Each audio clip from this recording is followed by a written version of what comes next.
Hi everyone, welcome back to Custom Guns and Reloading. This will be my first video series on doing an upper build. I think this will probably be a 3 or 4 video series, and so I'm going to try to just break it up into chunks so it's not too much all at once. The first thing I wanted to mention before I get into any of the build stuff is for any type of gun builds, whether it's an upper or lower, it's a bolt action or whatever, I would almost always tell people to start with finding the use case for that build.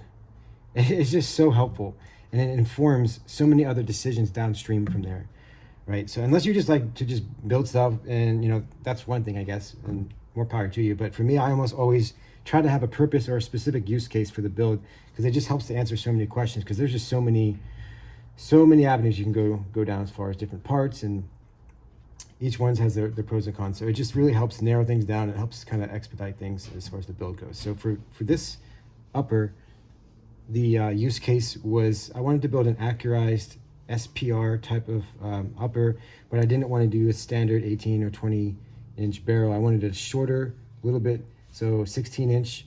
And I also wanted it to have a decent barrel life. So I wanted something either chrome lined or nice ambulance. Chrome lined or nitrided. So since I already knew my use case, that really helped narrow down what barrels I was even looking at, right? So I didn't want something that was like a pencil thin barrel. I also didn't want an H bar. I wanted something pretty much in between. So this is an SPR type of profile. This is the barrel I decided on was a Rosco 5.56 NATO 1-in-7 416R stainless barrel, and it's nitrided. This is 16 inch, and it's intermediate length gas system. And gas port is 0.088 inches. I'll get into that in a second. So just knowing my use case helped me tremendously in just finding the barrel, and then you kind of continue to build the upper around, the barrel. And I also helped me decide that I wanted an accurized bolt carrier group. So I got an accurized Radian bolt carrier group. And so just a quick side note on just determining the use case. It's just so helpful when you're trying to acquire parts and put things together in a cohesive way. So with all that being said, one other sort of side note, I guess, is I hope that every tool I use in this video is covered in a series of 2 videos that I put together that's called AR Upper Build Tools. There are some tools I forgot to include in the first one, so that's why there's 2 videos, but in those videos and in the descriptions, there's lists of model numbers and prices for every tool that I am going to use during this build.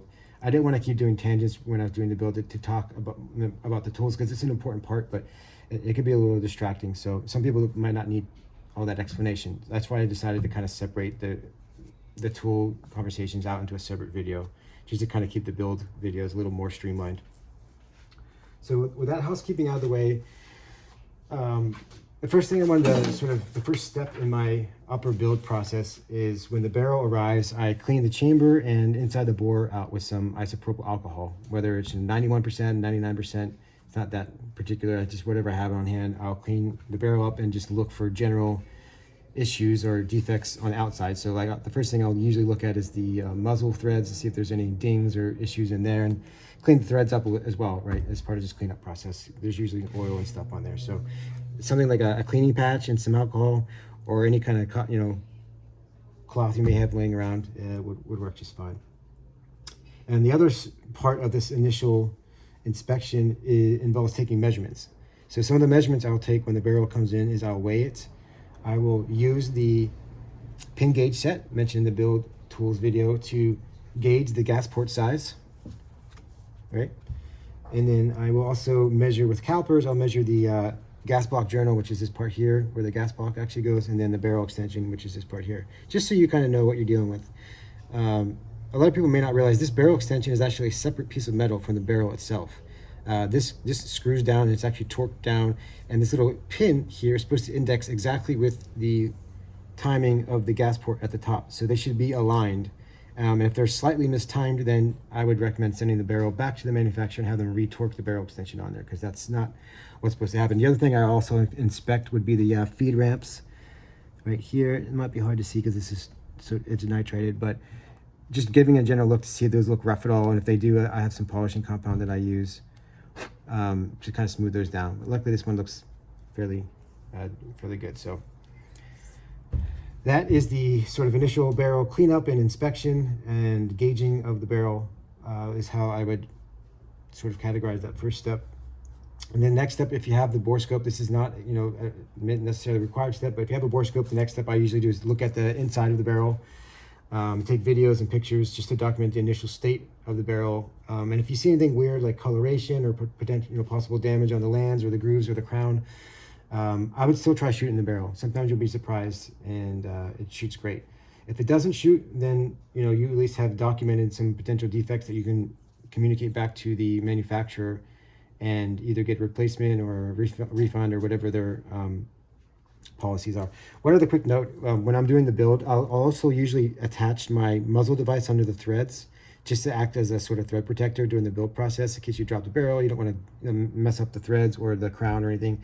The only time you really need to take this off is towards the end when you're putting the gas block on. So I'll leave this on until after I've actually put the barrel in the upper and I'm getting ready to install the gas block. The other thing I do when I have the Borescope inside is I also usually seat the gas block onto the barrel, onto the gas block journal, and see how the gas port lines up with the hole inside the gas block. So if you're not aware, the hole in the gas block is actually a good size, a good amount bigger than the hole of most gas ports. So you do have a little bit of leeway this way and then longitudinally up, you know, forward and back along the barrel. But I'll usually just slide it on and put it right against the shoulder and see, hey, do I still get full gas port coverage or not? If I do, great. Then I know when I'm installing it, I can just go to the shoulder, and then I'll also rotate it and try to find the midpoint of the alignment and then see how close that is to, you know, top dead center. So it just gives me a little preview of when I'm about to install the gas block of how to align it. So that's sort of step 2, is the internal examination with the Borescope. Step 3 is probably the most important step. It's definitely, in my opinion, a required step, and that's checking the headspace of the barrel. I would do this check for any upper that you didn't happen to already verify yourself, whether it's a factory built gun or another custom built upper or whatever. I would always check the headspace. This checking of the headspace makes sure that your chamber isn't too small or too long, because you can run into, you know, troublesome or potentially dangerous situations in either one of those scenarios. So it's always recommended to check your headspace. In order to do that, you need a fully stripped bolt, so a bolt with no extractor, no ejector. Now, sometimes you might be able to get away with this depending on the headspace gauge. Sometimes they have little cutouts in the gauge itself, and you might not even need to take some of these parts out. But I always just take them out because I'm cleaning the bolt down anyway when it's brand new, and I'm sometimes swapping the internal springs to like Sprinko springs and stuff if I'm not already sure what kind of quality they may or not have in there. So to me, this just flows naturally. Once I have it already stripped, I might as well check the headspace, which, like I said, to me is a required step. So quick note on headspaces. For 22 caliber barrels, there's probably 3 more common chambers. Is the 223 Remington, which is a semi-spec chamber and cartridge. Then there's 223 Wild, which is a chamber, and that's sort of a wildcat chamber. And then you have 5.56 NATO chamber and 5.56 NATO cartridges, because they're loaded at different pressures than 223 Remington cartridges, because the chamber is slightly different and allows for higher pressure. The headspace gauges you can use, some of them have overlap and some of them don't. And luckily I have a little diagram, but some people get confused around a lot of this. For 223 Wilds, most people kind of treat those as accurized type guns. So they may even just use the 223 Remington go, no go, and field gauges to treat 223 Wild. But you could technically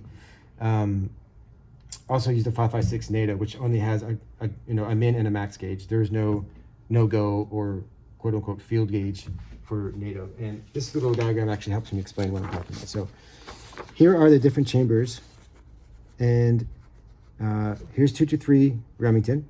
Here's 5.56 NATO. As you can see, 5.56 NATO only has 2 checks. There's a min 14636 and a max 14736. I have a 5.56 chamber in this barrel, so I don't even really care about these 2. I also have other intermediate gauges that I'm going to use, and I'll explain in a second. But luckily, there's one that lines up here, which is the go gauge for 223 Remington is the same as the min gauge on 5.56 NATO. It's 14636. And as you can see, there is slight difference in the max.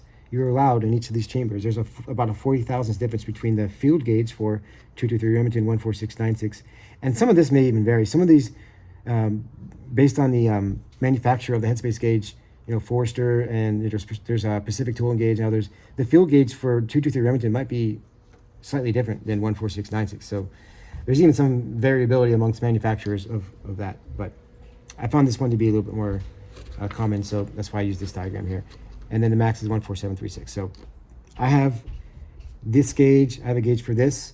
I have a 14646, which is kind of in between, and I have a 14686, which is 10 thousandths shorter than this. So I'll walk you through how to actually do the Headspace check, and that will likely end this part 1 of the upper build series, and then we'll pick it up from there. So after that quick aside about Headspaces, checks, and why it's important, also one other thing to mention too is most of the times if you're building an accurized upper, most barrel manufacturers will actually offer a Headspace bolt that come with the barrel. It's usually an extra, you know, about the price of a bolt, you know, 90 bucks or whatever, 80 bucks depending on the manufacturer. But if that's available, I would always take that option, because it ensures the least amount of slop between the face of your bolt and the shoulder of that chamber, and so it's more repeatable and there's less wiggle room in there. So the more repeatable it is, usually it's going to offer more repeatable end results. So I'll talk about that more here in a second. So the first thing I'm going to do is I'm going to use the 14636 gauge. In order to do this check, you just drop it in your chamber here. Now, just to note, the Headspace is essentially set by the barrel manufacturer, the way they cut the chamber, the reamer that they use to cut the chamber. There's also the barrel extension, like I mentioned, that gets torqued down. So I guess technically if they didn't like torque the barrel extension down all the way too, that might you know, obviously impact your Headspace measurement. But assuming that the barrel extension is properly installed, the Headspace is essentially set by the barrel manufacturer when they cut the chamber. Drop your gauge in, take your stripped bolt, and see if it turns. If it turns, that means it passes the min check.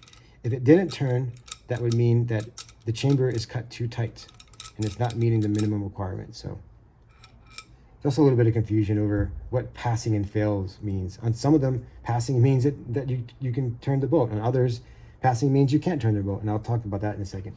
So just it's kind of confusing when you first start learning about Headspace gauges and how to check them and stuff. So the other thing worth noting, if you happen to have 2 bolts, like if you have a spare bolt, I would also check this one on the min gauge and find which one of all your bolts has the tightest close. Because as I said, if you're trying to build an accurized upper, you want the tightest close possible on that min gauge, because that means there's less slop in there and there's less variability on where exactly the brass is sitting in the chamber when it gets fired. So now if you want more of a duty sort of field type rifle, sometimes you might want a little bit of extra space in there for dirt and grit and whatever, right? So it depends on the use case. Again, going back to use case, it's so important. It informs so many other things down the road. So between these 2 bolts, I actually, the bolt that comes with the carrier I'm going to use actually happens to be the tightest, so I'm just going to use that.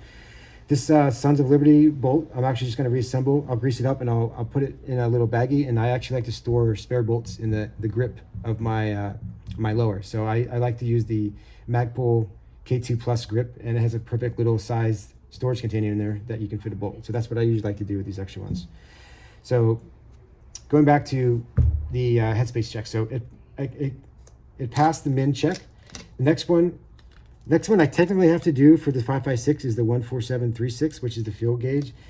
But I'm actually going to use this other smaller size 14646. It's 10 thousandths longer than the min gauge, to see if it closes or not on this. Just because I'm just curious how tight it is in the chamber compared to min Headspace for 5.56. So let's see. Actually, this one is a good example. You can see it has some cutouts for the ejector. So this one you might not need to take the ejector out, but yeah, just want to point that out. Put that guy in there, take our strip bolt, and it does not turn, which means the bolt does not close, and we are within max Headspace, right?